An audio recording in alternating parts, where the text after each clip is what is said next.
मेरे बात ढंग से अगर आप लोग दिखाओगे तो मैं जरूर कहना चाहते हैं।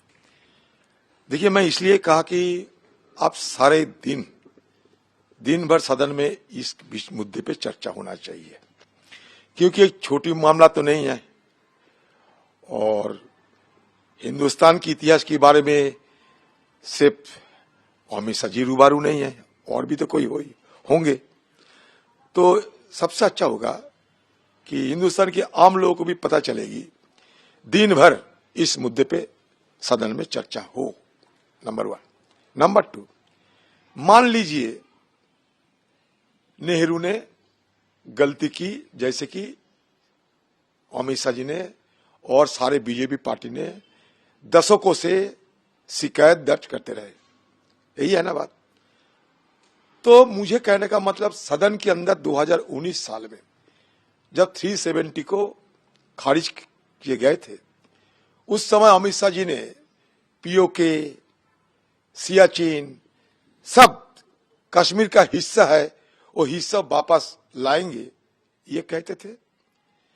मोदी जी की 10 साल हो गए, अटल बिहारी वाजपेयी के जमाने में भी 6 साल गुजर चुके हैं। तो उनको मतलब बीजेपी पार्टी को किसने रोका? हिंदुस्तान में तो 2 बहादुर है, मोदी जी और अमित शाह जी। तीन दोनों बहादुर को किसने रोका कि भाई पीओके तुम अपने कब्जे में लाया करो? कम से कम पीओके से एक सेब भी तो लाके दिखाओ कि हां हमने करके दिखाए। और इसके चलते मैं ये भी कहना चाहते हैं, आज पीओके की सीने चीरकर चाइना पाकिस्तान इकोनॉमिक कॉरिडोर बन रहे हैं। तो ये चाइना इकोनॉमिक कॉरिडोर जब पीओके के चीर कर बन रहे हैं, तो मोदी जी अमित शाह भी क्यों म्यू म्यू कर रहे हैं, क्यों चुप्पी साधे हैं? इतना G7 में जाते हो, संघाई कोऑपरेशन में जाते हो, G20, G24, 420 बहुत कुछ होने वाला है। तो किसने रोका इन लोगों को कि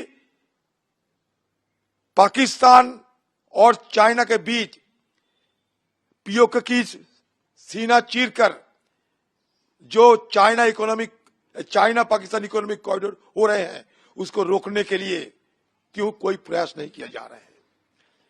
पीओके छीन के तुम लाके दिखाओ कि जो कांग्रेस ने नहीं कर पाए वो हम करके दिखाए हैं। एक सेब तो कम से कम लाया करो पीओके से। यहां बड़ी बड़ी बहादुरी करते हैं। जब लद्दाख में अतिक्रमण हो चुके हैं, गलवान की घटना सबको जानकारी है, तो हमारे प्रधानमंत्री क्या कह रहे थे?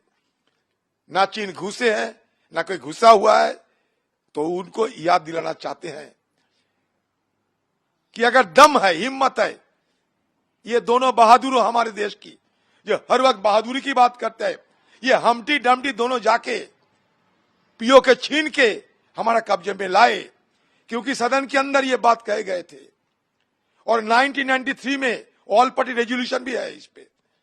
तो हम तो नहीं रोकते, पीओके छीन के लाके दिखाओ। चुनाव 2024 में, चुनाव की पहले पीओके छीन के लाओ, सारे हिंदुस्तान की सब वोट तुम्हें मिलेगी।